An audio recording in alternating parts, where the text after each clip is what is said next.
আজমাইন।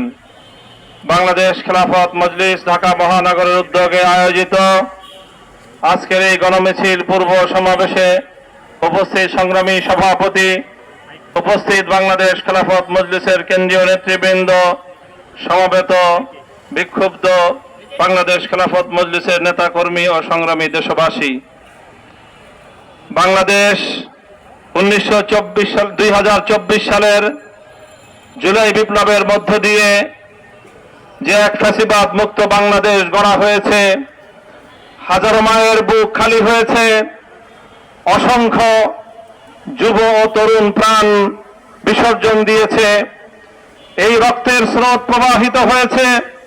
যে ফ্যাসিবাদ, বৈষম্য এবং অবিচারকে দূর করার জন্য নতুন বাংলাদেশে ফ্যাসিবাদ এবং ফ্যাসিবাদ আসার সকল পথ রুদ্ধ না করা পর্যন্ত আমাদের এই সংগ্রাম এবং আমাদের আন্দোলন অব্যাহত থাকবে ইনশাআল্লাহ। সংগ্রামী জনতা, আমরা আমাদের অতীত ইতিহাসের দুঃখজনক প্রতিটি অধ্যায়কে আমরা পর্যালোচনা করি।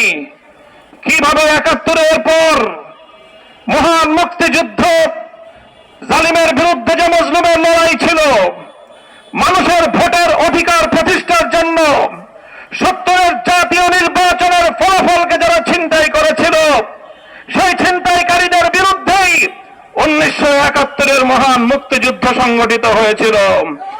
কিন্তু আমরা দেখতে পেয়েছি ৭১-এর ১৬ই ডিসেম্বর মুক্তিযুদ্ধের মধ্য দিয়ে অর্জিত স্বাধীন বাংলাদেশে সেই সংগ্রামের নেতৃত্ব দানকারী শেখ মুজিবুর রহমান সাহেব দুঃখজনকভাবে জাতির ইচ্ছা এবং অভিপ্রায়কে পায়ের নিচে পিষ্ট করে শব্দ স্বাধীন, রক্তের বিনিময়ে অর্জিত একটি স্বাধীন মানচিত্রের স্বাধীনতাকে কিভাবে ভারত মাতার চরণ তলে বলি দিয়েছিলেন।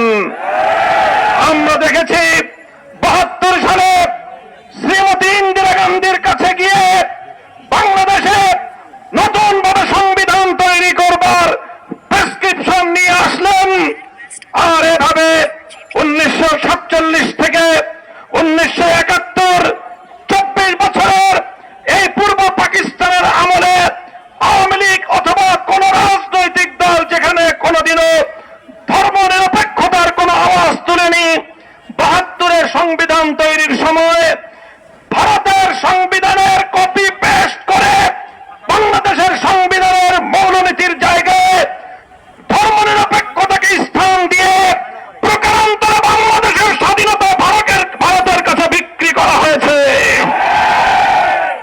এরপর ৭২-এর সংবিধানের নেতৃত্বে বাংলাদেশে এক নতুন চেতনা গজিয়ে ওঠে।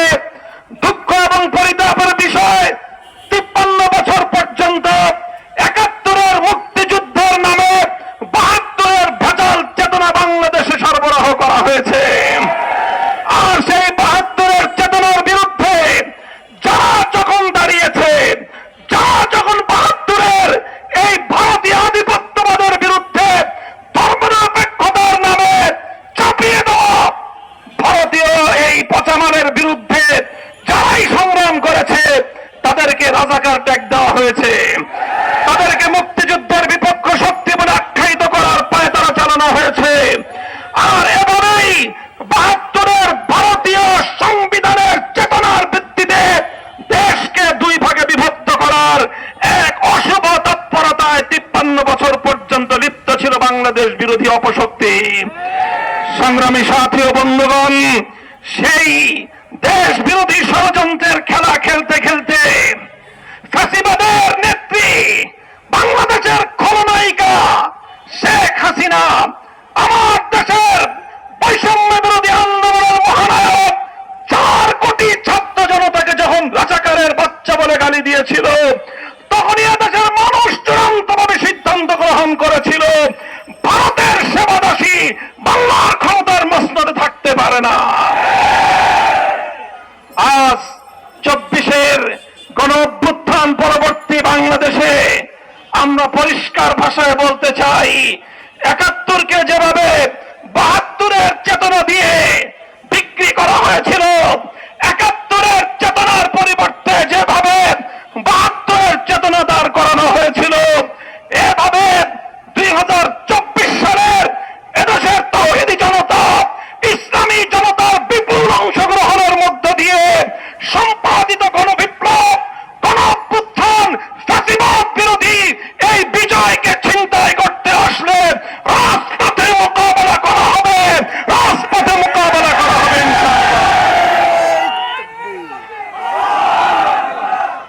সংগ্রামী সাথী ও বন্ধুগণ, আজ আমাদের কাছে প্রশ্ন, আজ বাংলাদেশের মানুষ জানতে চায় আগামীর বাংলাদেশ বাকশালী ৭২-এর ব্যবস্থাপনায় চলবে না ২৪-এর গণ অভ্যুত্থানের বৈষম্য বিরোধী ধারায় বাংলাদেশ পরিচালিত হবে। আমি সকল রাজনৈতিক পক্ষগুলোকে যার যার অবস্থান পরিষ্কার করতে বলবো। যারা ২৪-এর বিপক্ষে অবস্থান নিবে তারাই ৭২-এর বাকশালপন্থী। আমরা আমাদের অবস্থান পরিষ্কার করছি। আমরা ২৪-এর অভ্যুত্থানের ভিত্তিতে আগামীর বাংলাদেশ গড়ে তুলব ইনশাআল্লাহ। সেই বাংলাদেশের ১৯০৫ সালের বঙ্গভঙ্গের বিষয় থাকবে, সেই আগামীর বন্দোবস্তে ১৯৪৭ সালের দেশ বিভক্তির বিষয় থাকবে, সেই বাংলাদেশে ১৯৭১-এর মহান মুক্তিযুদ্ধের চেতনা থাকবে, সেই বাংলাদেশে ২৪-এর গণ অভ্যুত্থানের ভিত্তিতে আগামীর বাংলাদেশ তৈরি করা হবে ইনশাআল্লাহ।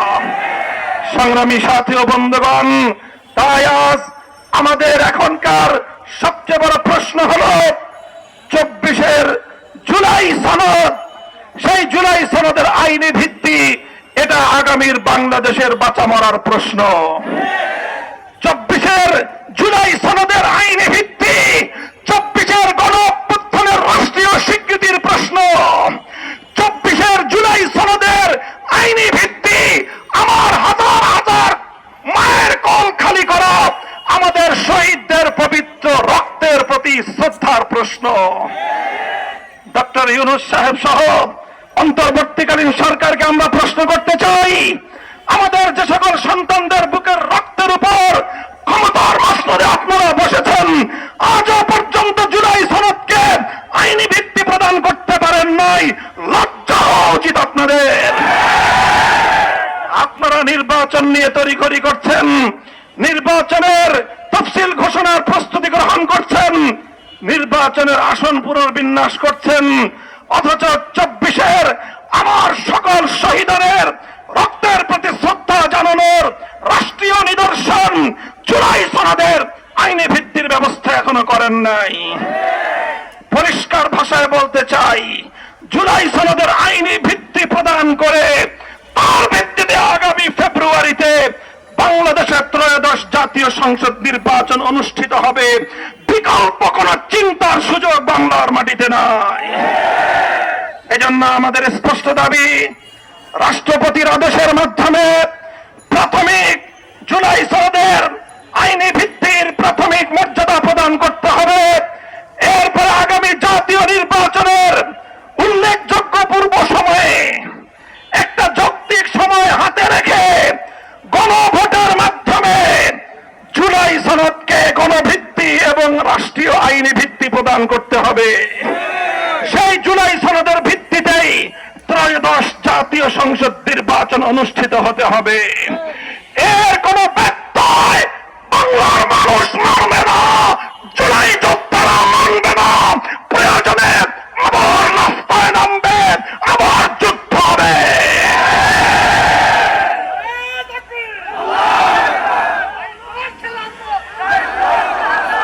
সংগ্রামী সাথী ও বন্ধুগণ, এখনো দেখি কেউ কেউ ফ্যাসিবাদী যুগের লেডি ফেরাউন শেখ হাসিনা এবং তার দলের প্রতি মায়া কান্না করে।